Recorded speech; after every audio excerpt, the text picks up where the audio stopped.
All right, ladies and gentlemen, welcome back. So you should have just gotten done graphing total fixed cost, total variable cost, and total cost on your the front of page 36. If you want to take, if you haven't already, check that graph with a neighbor. Um, Go ahead and do that now, or you can wait till the end. I'm going to tell you to do it once you graph the rest of these. But we've only got one column left that we haven't talked about, and this is marginal cost. And anytime we see marginal, we've calculated marginal utility. This is the cost per, I don't know why I'm trying to write this out, but per unit. That is pretty good using my mouse. That's almost better than my handwriting, which is a sad statement on many levels. Anyways, but anytime you see marginal cost or marginal revenue or marginal utility, you're talking about the cost or the whatever per unit.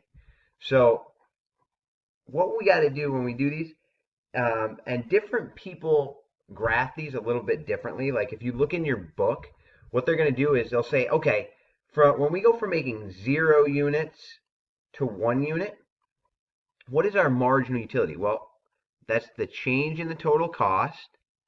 We went from 6 to 11, so that's 5.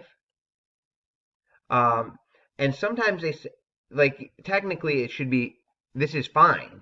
But if it were, say, instead of being from 0 to 1, it was from like 0 to 10 units, what you're really doing is you're doing the change in total cost over the change in quantity.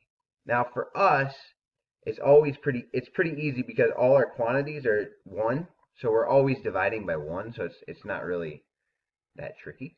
But sometimes be careful on the AP test. They could try to trick you and they make the units go up by 2, and then you would want to divide by 2, but not here.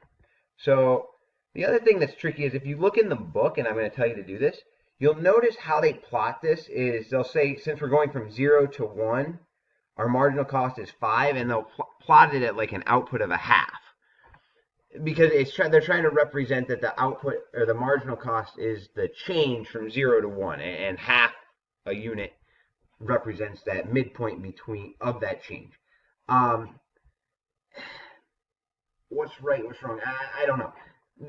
The right thing is to understand that the marginal utility represents the change in the total cost that is occurring from one unit to the next. All right. So now let's do another one together here. So if we go from 11 to 14 now, that's a change of 3. And again, my change in output here was 1 unit, so that makes it just 3. That's an ugly 3. And so you notice it was 5, then it went to 3, so it went down. Now do the third one for me. Do the third unit for me. Take a second, pause, and I'll show you. Okay, so we had a total cost of 14, and then that went to 19, so that's a change of 5 now.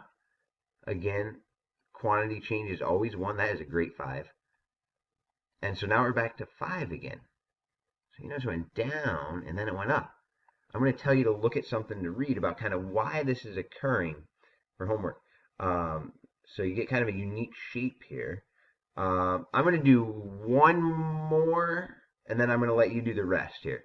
So if you haven't gotten the hang of this yet, watch here one more time. If you have, you can shut me off and do the rest here, and then get to the end of the video in a second.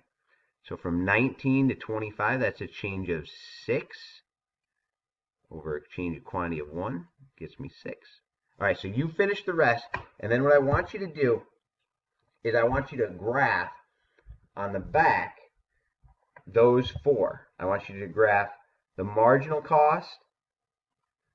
Hang on, sorry, I'm getting a highlighter. I want you to graph the marginal cost. That was horrible. The average fixed cost, the average variable cost, and the average total cost on the back of page 36. Okay? So I know, I apologize, it's going to involve you doing some flipping, but I'm assuming most of you can use your camera and figure it out pretty easy. when you're done, make sure, check with your neighbor, look at your graphs, just to make sure that they're right. Who messed up? If somebody messed up, fix it, figure out what you did wrong. But they should look pretty similar.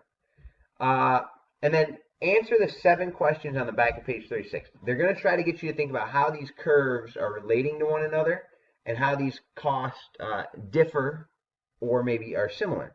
And yes, I realize that question 2 and 3 for the front graph say the same thing. One of them should be, what do you notice about the relationship between the variable cost and the quantity?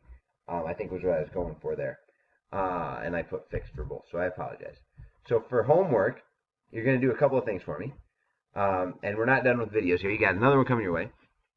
You're going to, if you need to, review your accounting versus economic profit. You're going to read there. If you don't, skim through it and rock and roll. Also, make sure you check your homework from last class with Joe's boat shop and Maria's muffin stand on my door. And then take a look at the graphs on 554 and 556 because they should look pretty similar to the graphs that you're creating right now. But again, don't panic if they're not identical. If you read this section right here, 556 to 557, they may tell you why their curves look a little bit different than yours. And that's also one of the things I want you to do. What we're going to do next,